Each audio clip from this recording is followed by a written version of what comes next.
Hi everyone, it's Murray Elbourn, and I am joined, as usual, by my co-host. Elizabeth Rouse, welcome back, everyone. We missed you. We've been traveling ourselves, and so for today's podcast, Changing the Narrative, episode 3, we are going to talk about travel for blindness and low vision. It's a tricky journey, shall we say, Elizabeth? That's a simple way to put it. Today we're going to talk about essentially all kinds of travel because we just came back from flights around the world and cruises around the world. So uh, I'll start with Elizabeth. You can go first and talk about your journey. Absolutely. So I would definitely, Marie, consider myself at this point of my existence a pretty seasoned traveler.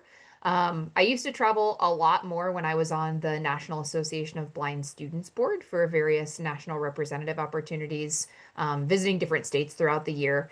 But since I'm no longer on that board, a lot of what I do now is travel for leisure, which is awesome. And my most recent adventure was a cruise to Alaska. So we departed from Seattle or docked out of Seattle and then made stops in Juneau, Skagway. I'm trying to do this in order. Juneau, Skagway, a full day at sea for Glacier Bay National Park, and then Ketchikan, all of those locations being in Alaska proper. And then we actually did a very brief stop in Victoria, British Columbia. So I checked off one of the hard to reach states, and I also added another country to my list. And I will definitely tell you, it had some interesting moments, long travel days, short fused, frustrated, peers. I traditionally use my long white cane to navigate, and it's always fun to be told to store my pole, that thing, whatever that may be. The So stick. You get the PSA. stick a lot, right? Yeah, PSA. It's called a cane, not a stick.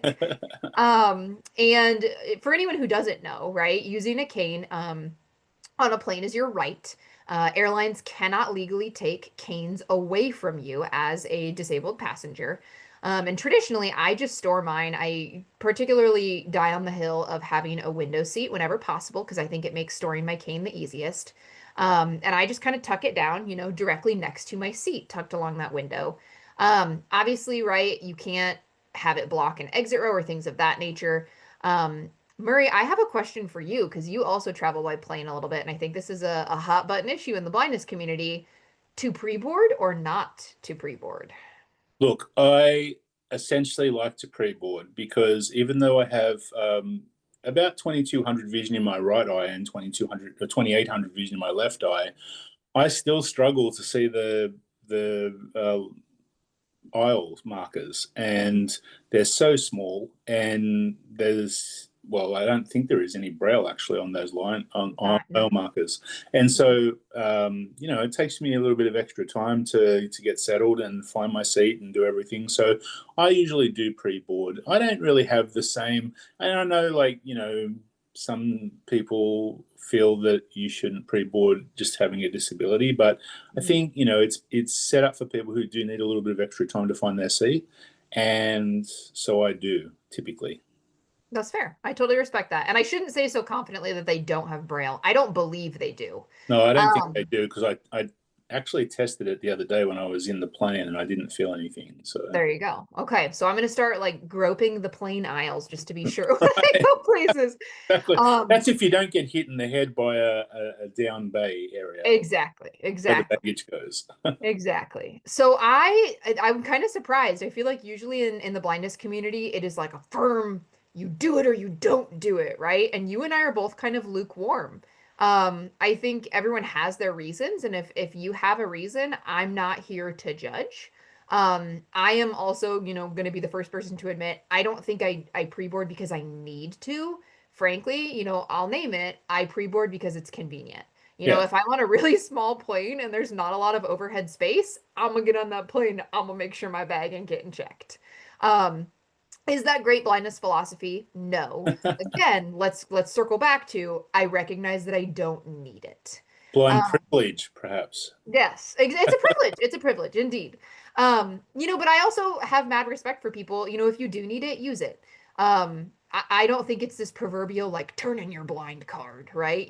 Keep your blind card. We can fight about other things. And I will be also the first to admit, when I'm coming back from a conference and I'm really, really tired, if I'm not firing at all cylinders, those are some of those instances where I would more regularly opt to pre-board. Um, in part because, frankly, I find the interaction, if I don't have a window seat, of being in like the middle or an aisle and someone trying to give me that nonverbal, hey lady, get out of my seat cue, or like the side eye, I can't see that. And sometimes those interactions can make, myself or other people very uncomfortable. Have I been the person who's gotten in the wrong seat or in the wrong row because, frankly, a flight attendant told me the wrong row number? Absolutely. That happened this month, in fact. But I always think the pre-board question is an interesting one. Um, I did not pre-board because I was actually maybe I did. Maybe I did pre-board. I honestly don't remember. I was with a friend on this trip. And sometimes I will, just get on, grab seats, whatever. But I think, from a cruise perspective, I spent a good bit of time, adjusting. Not only are you adjusting to a new space, you're adjusting to a new space that is constantly in motion. So I still, 3, 4, 5, 6 days after the fact, feel like my world is rocking a little bit. Which has been a bit of an interesting interaction this week with my fifth and sixth graders at school. They're like, Miss Elizabeth, are you okay? And the answer is no, I'm really not. You didn't Um, have to keep taking the pills, did you? The seasick pills I don't after get you come motion off? sick. I, No. I I didn't have to take anything actually. The hot take that I have is I don't have peripheral vision. I don't have usable peripheral vision. And I think a lot of what plays tricks on people to get them motion sick is seeing things out of the corner of their eyes. So Right. I am the strange breed that can read in the car. I can ride something backwards. I don't like free falling, so I'm not a roller coaster girl, but Yeah. no, I didn't get seasick at all, which was really fortunate. Um, so definitely spent some time getting to know the ship. I feel like I have a pretty good grasp after the fact, and I've actually talked to my friend Bryn about going on another cruise on this ship, right? Which is kind of goofy to pick the cruise based on the ship, but I think that would be kind of interesting to So is this already your ship for know. life now? Is that what I'm hearing? Yeah, Ship for life? it's the layout of the land, you Right. have it and you don't want to lose it. But definitely spent some time exploring. Had some, wonderful interactions on the cruise. Wonderful being a lukewarm word here. Um, You didn't I wander into any apt cabins, did you? I did not wander into anybody else's cabin, but I did, while sitting at a bar, have a gentleman walk up to me and ask if he could pray for my healing. Right. That's Um, always a pleasant experience. That's always super pleasant. But to Yeah. his credit, my take on healing prayer, okay? I am a Christian. I believe in God. I believe that I was created the way that I was created on purpose, right? Because part of the biblical faith is Yeah. God doesn't make mistakes. Yeah. So this gentleman, my take on prayer is if I don't know your name, respectfully, I don't want your hands on me. Okay. Right. So dude came up and he first talks to my friend. He goes, "Can I pray for her?" And Classic. she looks at me, The right? classic blind movement, right? Is don't She's talk to known me me since I was because five. And she goes, you "That's wouldn't up be to able you, to dude." understand anything, right? Exactly. Exactly. So she looks at me and she goes, "That's up to you, dude." And I was like, "I'm okay. Thank you so much. Like, I believe this." And to this guy's credit, he was like, "That totally makes sense to me. Thank you so much for explaining that. Have a great day." Right? He was the rare breed who left me alone. Yeah. I have also had the person, who says, "Well, I'm feeling called." And I'm like, "Good for you. Feel the call over there." Right? Like, respectfully, you know, let's be serious for a second. It took me a long time to get to the point where I was accepting of my disability enough not to feel some sort of negative way about my identity as a blind person. I really want So, to back that up though, because I think that's yeah. worth talking about just for a second. Is Hmm. I believe the same thing, and sometimes, in prayer, I will say, actually, thank you for Hmm. giving me the opportunity to, and my job is to basically be able to mentor and train and work Yep. with people with blindness to be able to help them get through that. And for me, I've been lucky enough through my life to be able to have lots of opportunities and lots of instances where I believe, God has given me those opportunities, and I wouldn't have had them necessarily had I been fully Hmm. sighted.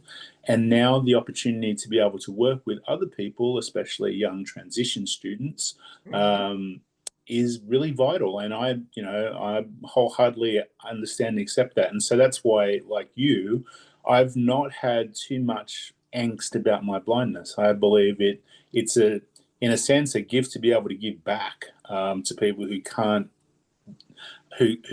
have or didn't have the same opportunities that maybe I had in life, or I'm creating or helping to create those opportunities for others. So I see it in that way as well. Yeah. I do think it's really important too, Marie, right, to acknowledge, this is where we are at in life. Yeah, There's absolutely. It's just everybody. You're right. Everybody's different, and yeah. certainly people are having a really hard time with losing their vision, and that's okay too. Absolutely. Like we said in episode one, it's our journey and everyone else's journey to have and own individually, right? Yep. And I will be the first person to acknowledge, right? I haven't always been like this. I used to not be able to tell people like respectfully, no, I don't want you to pray for me or whatever that looks like. Everyone navigates their disability differently, and their journey with that disability differently, especially for people who like have not been blind their entire lives. If they lost their vision later in life, that can be incredibly challenging in a way that I can't even understand. And I've been, blind since birth. So please know that if you're at that stage of life, listening to, watching, whatever, reading a transcript of this episode, I'm totally empathetic to that as well. And this is in no way, shape, or form us trying to say, get over it, right? Yeah. Everyone deals at or their own time. or push our religion on you. Again, it's just Exactly. what we individually believe. So yeah, everyone is definitely entitled to their own journey, and that's what makes the world go around. Really, is hearing Absolutely. people's journeys. Yeah. I will tell you though, Marie, I did have some really cool interactions too on my trip. In addition to the gentleman who wanted to pray for my healing, I met this really sweet married couple from the state of Minnesota. They've been married for 25 years, and the husband, Kevin, is actually losing his eyesight. And I Oh, didn't even know this, right? I was face down on a lounge chair taking a nap, and they came and sat with us while we were still docked in Seattle, and right, they were just chatting with us, and we were getting to know them, and they were telling us about their kids and all the things that they were looking forward to on this trip. And it came out in conversation that Kevin was losing his eyesight. And I was like, very dude, let's interesting. talk. Like, let's, Yeah. let's make a connection. And I think one of my biggest regrets from this trip is that was the only time that I spoke to them. And I Uh, didn't have like my contact information handy, right? right. So if you guys know Kevin from Minnesota, who just went on a 25-year anniversary cruise with his wife, please get him connected with us. I'd love to help him out in whatever it is that I can. You know, talking about The like accents though, Lizzie, is that I think when you say Minnesota, you really got to say it with the accent because Minnesota, way up north where the Minnesota. mountains It's are. kind of like a Canadian accent, right? There's that Minnesotan accent because it's kind of like, Minnesota's a little bit more dramatic, actually. yeah, I think it is. And I It think, is.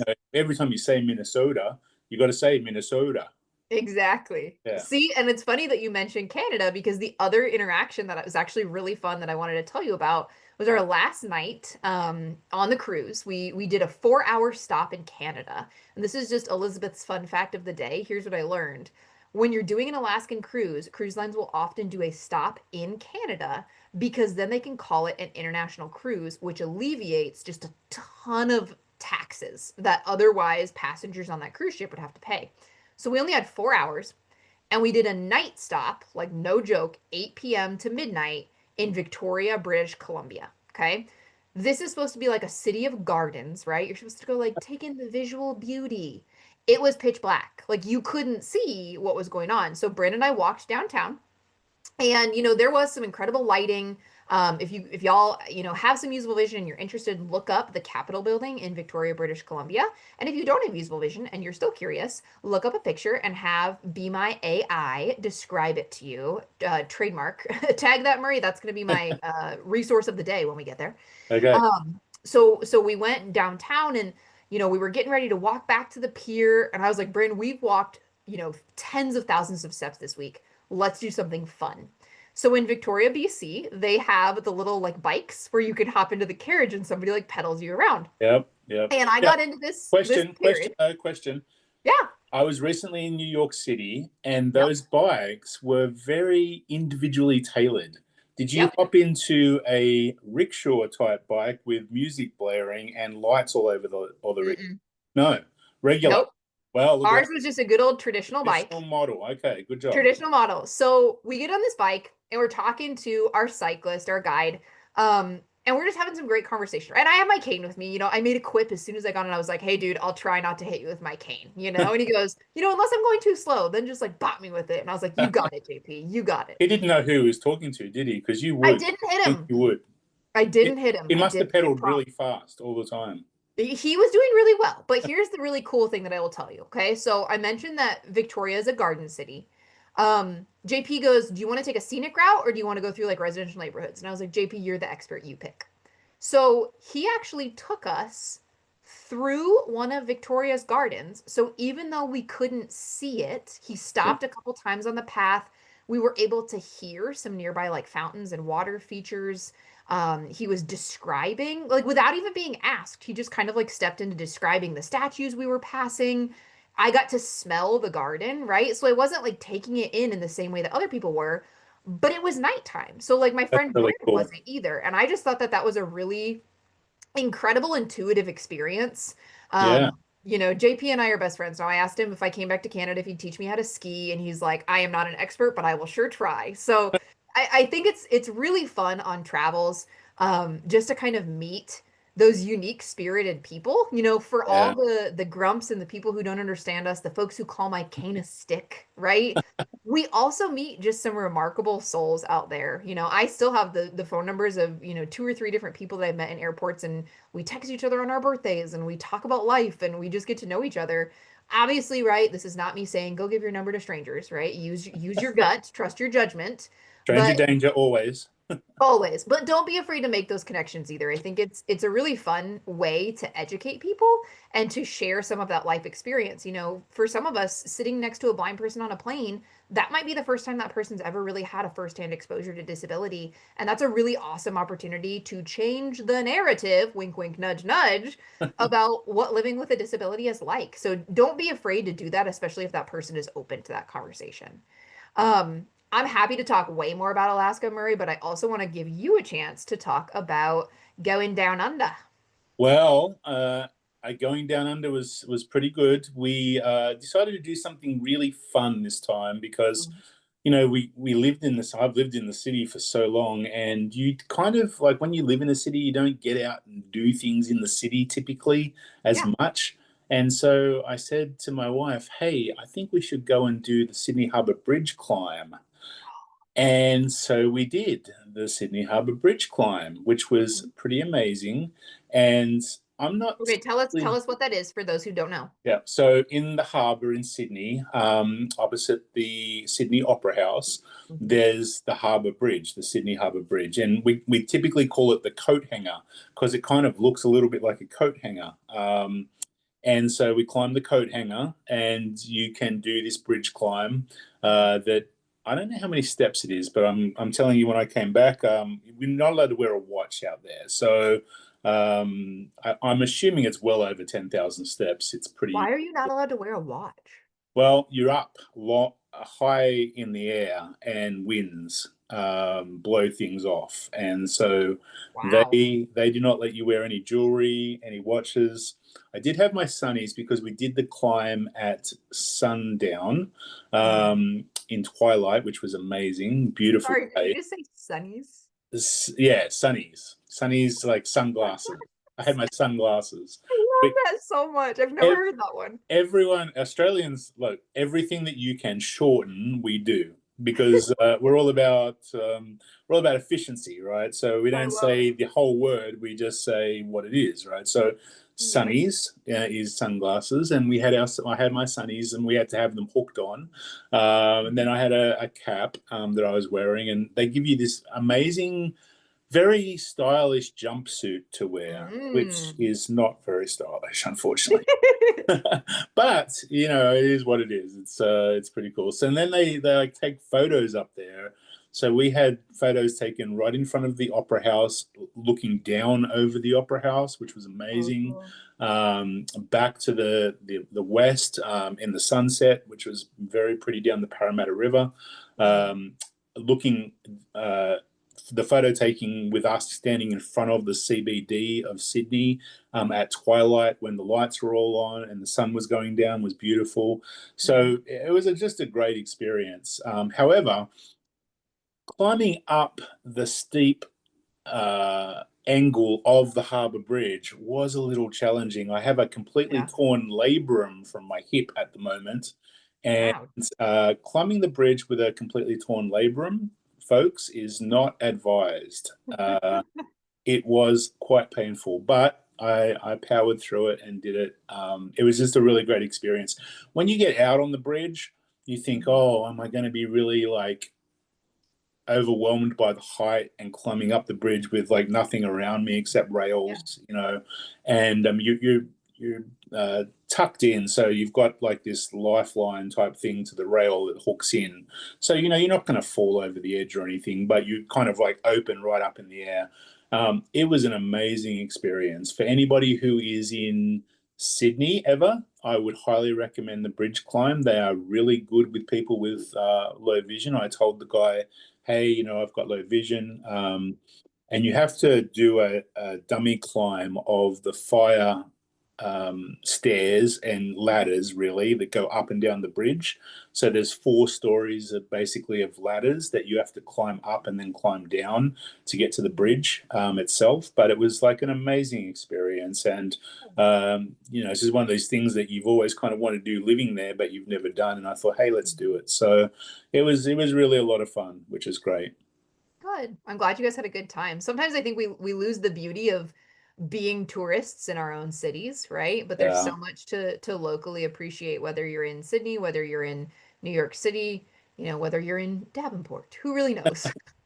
I think that's true, though, and when I lived in Australia, when Tammy's parents would come and visit, that's when we would go and do fun things. And I remember her dad came once and we did a whole trip of Tasmania, which is the little island at the bottom of Australia. And Mhm, Tasmania call us the mainlanders. There's mhm. a little bit of an affinity. They kind of love their own little area and hate it when the mainlanders come, but we bring a lot of tourism at least. But Tasmania is a beautiful, beautiful place to go and really natural. And so I've been to the top of Australia and I've also been to the bottom of Australia. But, we would never have done those things had we not had visitors. And so we do take our own environment a little bit for granted. So people get out there and do adventurous and fun things. We forget sometimes how great it is to be able to live life to its fullest. And doing the bridge climb really reminded me, hey, we need to do more of this sort of stuff. Yes. Well, if you ever need somebody to show, dummy tourism things in Australia, I'm your girl. I'll You're hop on a you're my flight girl. I anytime. think you'd be a little overwhelmed by our accent though, and our quibs about I think I'd have a great time. shortening. You'd be like, what does that mean? What does that mean? What does that mean? I'd be like having to, yeah, do my own virtual Australian linguistic tour with you, I think. I'll take Australian on Duolingo. It'll be fine. It'll be All fine. right. I think I'm gonna have to get you to research the book first on Australian slang, and then There we're you gonna go. do a test. Maybe we can do a test in a future episode. There And you then if go. you pass the test, then we can start to talk about it. Ooh, I get a quiz. Perfect. I'm Yeah. excited. All right, awesome. All right. Back to Did I tell you travel. that I met an Australian on my cruise? No. I met so many, actually. I Really? was sitting eating my Moose Tracks ice cream in Skagway, Alaska. Of course you were eating moose tracks ice cream. My one goal on this trip was to find a moose, and all I could find was chocolate mousse and Moose Tracks. And you know what? I took one for the team. Don't you guys worry. Yeah, Okay. I'm sure you did. But I was eating my ice cream while my friend was shopping because I was like, my feet are tired. I need a break. And it was supposed to rain every single day we were in Alaska. Okay. It only rained one time at night when we were like getting back on the ship. It was like so nonchalant. Otherwise, it was just gorgeous. So I was too warm. I had to take off my winter coat. So I'm sitting there in my t-shirt. And this gentleman is sitting next to me, and we just kind of got to talking, and I found out he's from Australia. And he told me that Alaska is a hugely popular vacation for people from Australia because it's, quote unquote, right across the Pacific. So he said there was just like a ton of people from Australia on our cruise. And Brendan and I actually got to play the game, whose accent is that? Where is that from? Because it wasn't just Australia. But special shout out to this man whose name I don't remember. Sorry, dude. because he's the one who told me that the northern lights were supposed to be out that night. So otherwise, Oh. it would have taken me longer to know, and then I couldn't have shared that information with others. So shout out to the Australians for telling me all about the northern lights. Did you actually know if the Northern Lights were out? Like, So this is did an you ask interesting somebody? tidbit too. When the northern lights are, I'm going to say weaker. I'm sure there's a more scientific word for it. So if any of our listeners know it, they can drop it in the comments, and I'll learn a new word today. When they're weaker, even fully sighted, like 20/20 vision folks, cannot see them without the use of night mode on your camera. So when you take a picture, your phone, automatically goes into night mode. Then you can look at the picture and you can see the northern lights. So we saw a lot of like green northern lights. Ah, But the we had to use the night mode. I've yeah, been told that if you go somewhere where they're traditionally a little bit stronger, Iceland is the place that I've specifically been told has them very yes, strong. yeah, Then I'm hopeful that I'd be able to see them, but I will let you know when I find out because I don't have enough vision that I can see like yeah. stars or other celestial bodies or things like that. But fingers crossed. We last year actually here in the Pacific Northwest we had a I don't know what some sort of phenomena that you could see the Northern Lights, and it's Yep. very rare for here to be able to Yep. see the Northern Lights. So my wife and I drove up into like this away area where there's no lights, and we waited a few hours and did not see anything. And with the camera as well, took the special modes and stuff.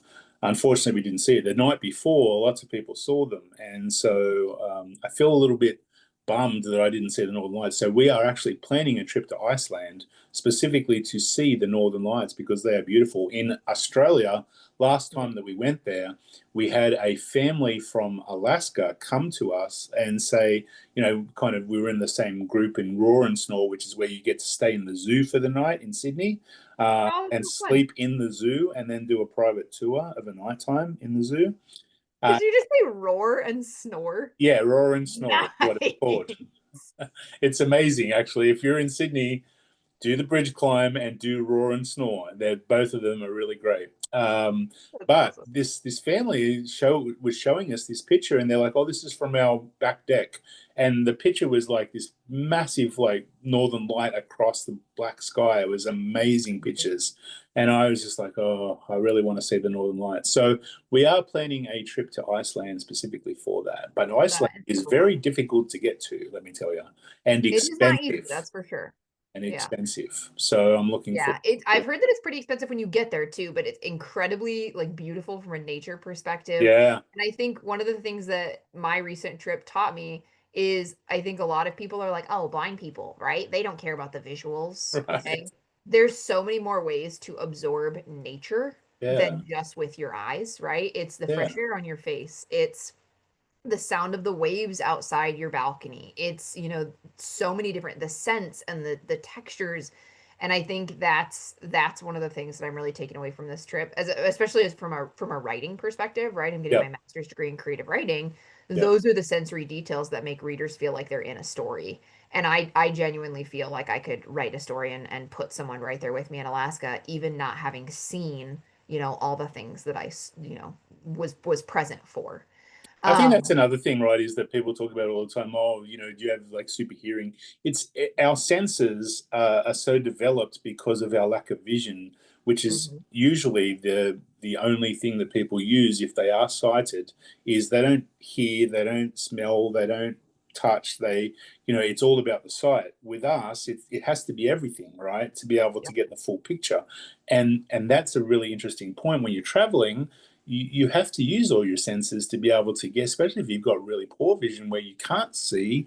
Um, you're using all of your, you're using your hearing about the birds. When I was in Australia, so many birds, like crazy, waking up to kookaburras and cockatoos, and all these amazing birds, and then you're hearing them every morning, and then it's just things you don't hear here in Spokane in Pacific Northwest, but it's different, and that's a big part of it. The smell, the I came out and we're in spring in Australia, and so the smell of freshly cut grass and flowers blooming and pollen, and it's just like that Mhm. moment where you kind of get lost in what it is, using all of your senses, which I think is great. And for travel, that can create a really immersive experience. So for those people with blindness who haven't traveled because of that reason, you can still experience things, really well if you prepare really well and you understand that, hey, I'm going to use these senses, I'm going to ask questions, I'm going to have people describe things for me to get an Yep. understanding of what you need to do. Please just don't hear, Murray said you're going to have people describe. Don't just assume, though, that every sighted person around you wants that job.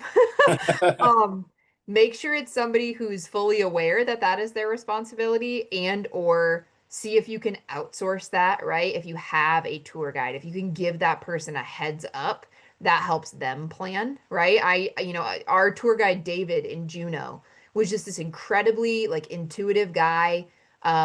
Took us to all of his favorite spots, right? So some of them were like purely visual. Some of them were also, I'm going to drop you guys off. I want you to go stick your toes into this really cold pool and just feel what it's like, right? One of them was, I'm going to pull over to the side of the road and I'm going to pick you a branch of fresh huckleberries because you've never tasted them before. So he was ready, but I also gave him a heads up, multiple days, if not a couple months in advance. Hey, just so you know, you've got, 3 blind people in your tour group of 4.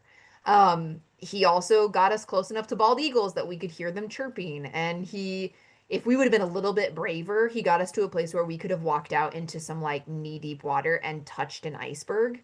So I need to go back to Alaska with You taller didn't touch the water-resistant iceberg? boots. Come on, girl. Dude, I was cold. It's a reason to go Oh, were back. you cold? It's a Poor reason to go back. baby. So Alaska round 2, you better believe I'm gonna be touching that iceberg. Now, we do have a sad story to tell because I was initially going to be on this cruise with Elizabeth, but Yep. that's not the sad story. The No, sad that's the story, sad story for me. yeah, the sad story is that um, we were going to go and do dog sledding, and Elizabeth turned up, and you can tell the story, Elizabeth. Yeah, so I went to this place to go dog sledding. And my best friend and I were super excited. She's a huge dog person. Um, and this was like the highlight of our trip, right? Like this is, not the reason we went, but when we found out we could do it, we were just over the moon. Went in to check in for our excursion, and they broke this shattering news to us. They said, "Well, our dog sledding camp closed 3 days ago."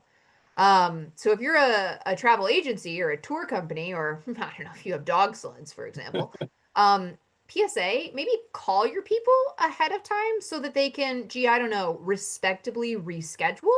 I was under the impression, I got the vibe. Um, their default was, we'll refund you your money to a certain extent, and then maybe you can just take one of our other tours. And I was like, respectfully, I don't want that. Like, I want to go play with puppies. Um, so I did not get to do that. So me and my tall boots will be going back to touch icebergs and play with puppies. Maybe a little earlier in the season, or maybe when I go back to learn how to ski from JP in Canada, maybe Right. he'll have some sled dogs we can pet or whatever. I don't know. I'm open to opportunities, but that was a big bummer. Bryn is really good, to her credit. She didn't let me get super grumpy about it. I was ready to burn something down. Um, and instead of doing that, she said, you need to find a healthy way to channel your rage. So I have started watching professional hockey. That is what I have learned Wow. is good for me. There's been 2 fights already this season, and there's only been 3 games. So All right. yeah, Yeah, I'm not sure that's a good outlet. But anyway, I'm watching. I'm not doing the fighting. I'm fine. gloves down. No gloves down for you. That's good. Good to Yeah. hear. Yeah. Um, so back to the travel component of it. One Yes. thing that I would love to talk about, because I know that it's a real bugbear for many people with blindness and low vision, is the wheelchair. Mm, TSA, whoever you are, um, you need to understand that people feel diminished having to sit in a wheelchair when they need assistance to get through security and get to their gates and do all the fun stuff that you do at airports. Um, to the point where people would rather struggle than to get assistance because they have to sit in a wheelchair. And again, don't want to talk for everybody, and people might be fine with it, but nearly, I would say probably about at least 90% of the people who I talk to with blindness and low vision absolutely detest stepping in a wheelchair and won't do it. Um, and I was talking to another friend with blindness the other day, and she used Be My Eyes to be able to get through security and to find her gate rather than sit in a wheelchair. And so I'm actually on a planning committee for a technology conference in May next year. And one of the things that we will talk about is using technology to be able to overcome things like airports and travel. Yep. And so I think we wouldn't be able to talk about travel holistically unless we talked about technology. And so I'm interested, Elizabeth, have you used any kind of technology around travel? So that's a really good question. I mean, other than just like the standard like airlines apps and stuff, I really don't think I have. Almost exclusively, Marie, because when I have traveled by myself, I either didn't have the blindness skills that I needed, so I relied on other people for support, or, I developed the mentality, if I'm relying on my phone, like God forbid something happens to my phone, right? If it dies, if I don't have a connection, if, I can't connect to Wi-Fi, whatever, um, I go a lot by people's directions. And sometimes that works great, and sometimes it is an absolute kerfuffle. Um, I have considered recently, I've not committed to this yet, the Meta AI glasses. I've thought about doing something like that for airport travel. But I've been told that Meta's still working out some bugs with the glasses. So until I get a pretty glowing review from more than a handful of people, I'm probably going to hold off on that. I find that generally people give decent directions. It will tell you to this degree, right? I am the breed. I would rather walk without assistance than take the wheelchair. If you need the chair, more power to you. If you don't care, more power to you. I don't like it, right? I've perfected a couple of the brush off lines. Hey, my legs work fine, my eyes don't work that well. I don't need the chair, right? Whatever it is, whatever that works for you. Um, I pretty traditionally stick to the personal directions. And I will tell you, Murray, sometimes it pays off. Not on my Alaska trip, but on the preceding trip that I took to and from Baltimore. I was in my least favorite airport in America. Shout out to Chicago O'Hare. Um, Well, yeah, and that's a doozy. I had to go from like the F terminal to the C terminal, okay? And that is not a short walk. You have to go basically, zigzag, zigzag, through B, down an escalator, across a couple moving sidewalks, up an escalator, hook a right. Okay. And I didn't know this. I got some directions and figured it out as I went. Um, I ended up having a gate change to go back to B, blah, blah, blah. Okay. When I'm coming home from Baltimore, I'm walking with, go figure, Elizabeth made a friend in an airport. And I'm walking with this gentleman. He had grabbed my bag down for me from the overhead, and we were just talking. And I was like, "Where are you going, Charlie? Like, where do you need to go next?" And he's like, I honestly don't know. And I was like, well, talk to me, talk me through it. And it turns out he was actually going somewhere that was on my way from terminal C to terminal F, right? So I'm a mental mapper. And I was like, oh, you don't know where you're going? Like, follow me. And he's like, okay. And it was this really, really cool interaction where instead of, the blind individual following the sighted individual, I led the way. And at no point during this interaction was Charlie ever like, Elizabeth, you're about to run into something.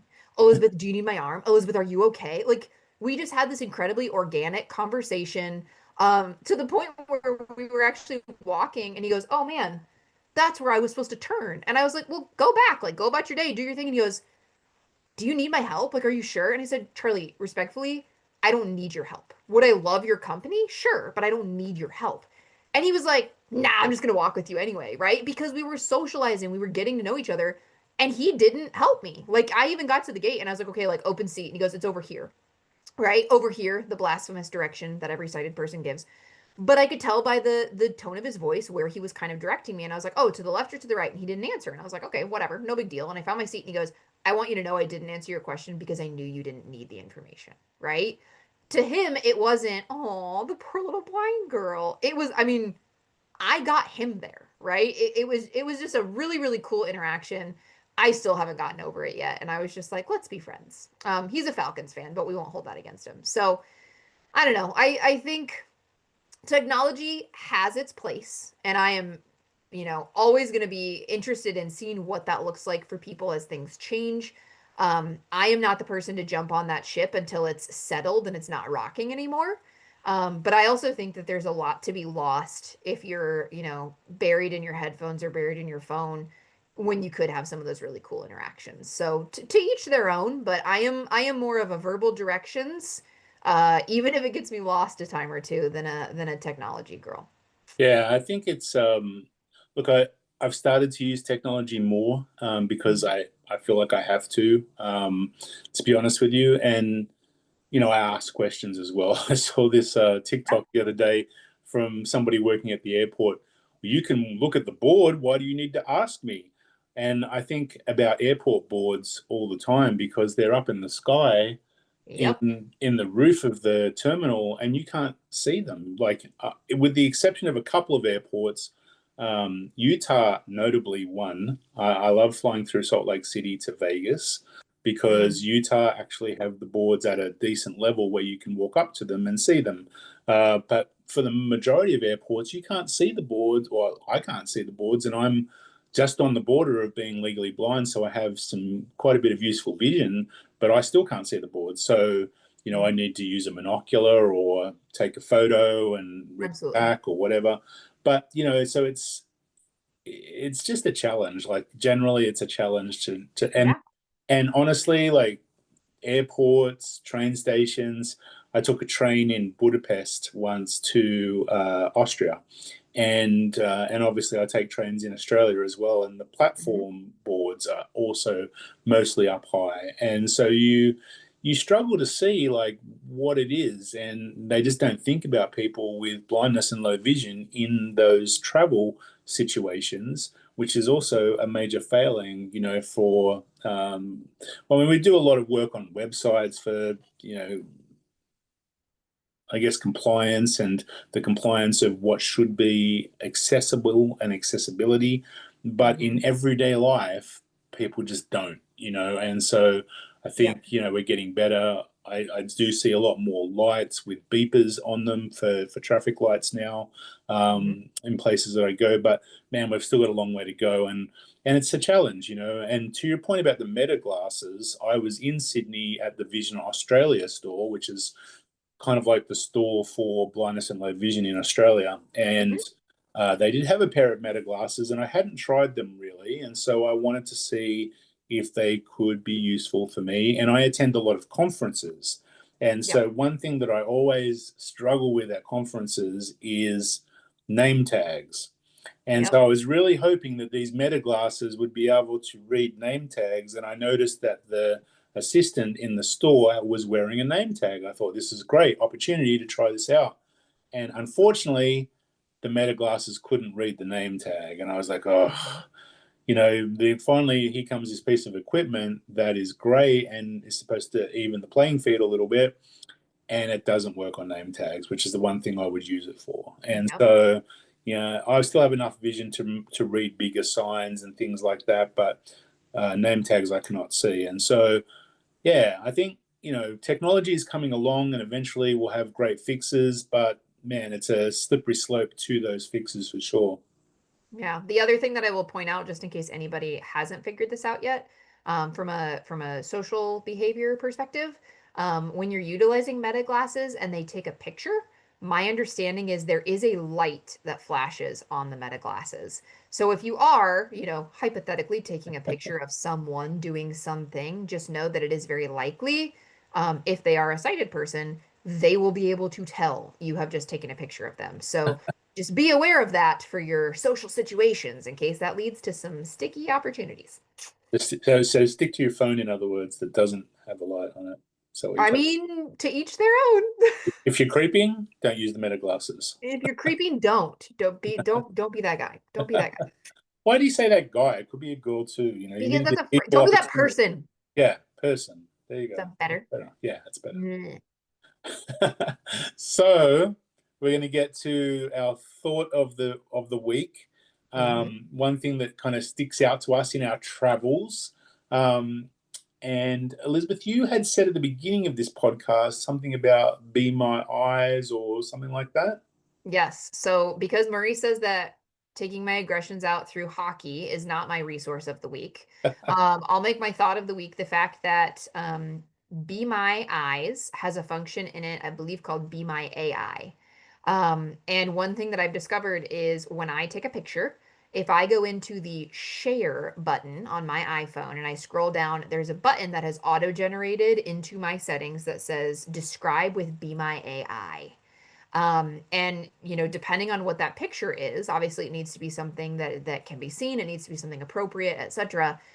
Be My AI will auto generate an image description. So not only, can I tell, oh, if I did or didn't take the picture of the correct thing, but if, for me, before iPhones had the ability to add a little caption on them, I have, hundreds of pictures on my phone and I don't necessarily know which picture is which. And if you don't have enough usable vision, that can be really frustrating, especially if you're going and looking for something specific. So that is super great in that not only can I help myself identify those pictures now, the other thing that I will say is, um, a two-parter. If you're posting pictures online and you want to make sure that they are accessible to your blind community, you can auto-generate image descriptions and post those with your pictures. So Be My AI's photo description function is definitely my thought to share of the week. What about you, Marie? What do you got? Well, not along those, I guess along those same lines, I use Canva a lot, and Canva isn't always very accessible. But Hmm. one thing that they do have is they have alt tags on all of the image generations that they do. And if you create a picture or a flyer, you can whack on an alt tag straight away to that. And alt tags are great. Um, Shout out to LinkedIn, actually, because LinkedIn have been using alt tags for many years now, which has been great. So when I post things on LinkedIn, I always alt tag them. And when I'm putting things on my website now, I alt tag them as well. And so, Okay. um, good functionality for that. But I also want to shout out to Aira. Hmm. Aira is doing a lot of really good work around recreational spaces that we just talked a little bit about in our travels today. Hmm. And we are having our upcoming tennis tournament. And they've been working with us at US Blind Tennis Association to alt tag our tennis tournament venues Hmm. and to make them geo accessible so that you can call up Ira and have somebody walk you through, like Be My Eyes a little bit at our tennis tournaments to find your court, to find bathrooms, to find whatever it is that you need. And so I want to give a shout out to Ira for really opening up the accessibility around blind and low vision tennis as well. There you go. Okay, so I have a comment and a question. Yes. The comment being, unless Murray tells me my understanding is wrong, the big caveat between Be My Eyes and Aira is Aira's employees are actually trained, whereas Be My Eyes at least used to be volunteer based. And then Aira is also a subscription service, right? So unless it's like I don't remember what an access location. Like a lot of airports nowadays are access locations, so you can use Yes. Aira without the subscription. Yeah. Um, just be cognizant, be aware of the fact that you may be prompted to start a subscription if you're not in one of those access point places if you'd like to utilize Aira. Yeah. Definitely still With worth it, but yeah, something to be aware of. with Aira, you're right. It is a subscription service, but you do get, I think, a certain amount of minutes for free each month Gotcha. Okay. with Aira before activating your subscription. Okay. And if you're a player at the tennis center, I believe that those will be made free as well, and There they've you go. gifted minutes to that. So that's exciting. But yeah, I think like with any technology, paying or utilizing that is a rite of passage. You pay for services. Hmm. I think Be My Eyes, people have had good and bad experiences with, from what I'm led to understand, is, the volunteers that come in, we really obviously appreciate volunteers coming in and being available, but maybe they're not trained to the extent that you need them to be. Absolutely. And as a free service, you kind of take what you can get, and then you get Yeah. good and bad experiences. So yeah, I guess, like they're things that we will talk about more in future episodes is what do people feel like they are willing to pay, and what is a good time to be able to do that? Do you need the most at airports? Do you need the most at grocery stores? What are you using this sort of stuff for? So I think that to get more in depth on technology, and now that Elizabeth is traveling the world and using a lot more technology, which I'm very pleased to hear, I think now is the time that we can start to talk about technology a little bit more. Ugh, gross. Next time. Next time. Okay, wait. We got to circle back to my question. Yes, You said that Australians shorten words. correct. Is there a shortened version of tournament? Yes, tourney I knew you were going to say it. I just wanted you to say it. or tourney. We kind of say tourney, a I tourney. was going to say, I feel like it's more tourney than Yeah, tourney, tourney rather than tourney. Yeah, which is funny though, because you say tournament, not tournament. yeah. Well, yeah. But there was something else that you said earlier that I wanted to switch back to, and now I've forgotten about. Mhm. There was something. Yeah, but I just that's liked what how it you was. distracted me. Leisure. You say leisure. We say leisure. No, it's leisure. It's No, not leisure. it's leisure. No, get out of Yeah. here. Sure, sure. We'll get out of here. Can we switch accents for an episode? That would be so That bad. would be really funny. There's a commercial on at the moment for Geico. Plug if you want to sponsor our podcast, Geico. But it's the Geico gecko in his English accent, and he's trying Yes. to look inconspicuous at a diner, and Yep. he says, "Well, I have a spot of tea, please, with a root beer Root and beer. lots of ice," which I love. I love that commercial so much. It's so funny. Because it Oh, does go drink a root beer with lots of ice, right. a spoonful of tea, That's whatever makes you yeah, happy. that's the And Americanism in the commercial. Root beer yes, with lots of ice. that's so And funny. it's so true. Americans love their ice so much. That's true. What a way to celebrate the ending of our third episode. Well, I think we've got people listening, which is good. We got some demographic information, and our first episode had 16 downloads, and then our second episode had 28 downloads. So we're growing. So episode 3, I'm excited to see what you All do. right, here But we come. 39. right, That's yeah, our goal. 39. 39. Okay, it's a good goal. But we haven't hardly publicized it at all. So that's been good through organic listening is good. Absolutely. We will Spread the word start to your to do friends. that. Yes, absolutely. And also give us some comments. Uh, Absolutely. we definitely want to start a writing group. Elizabeth would love to have more people for her drama group. Um, Not that saying Elizabeth has a lot of drama in her life, but Yeah, whatever. she has a whole group around it. Um, You're ridiculous. yeah, like there's lots of things that you can get involved with us on. Sport, obviously, tennis, blind and low vision tennis, and Elizabeth, I'm doing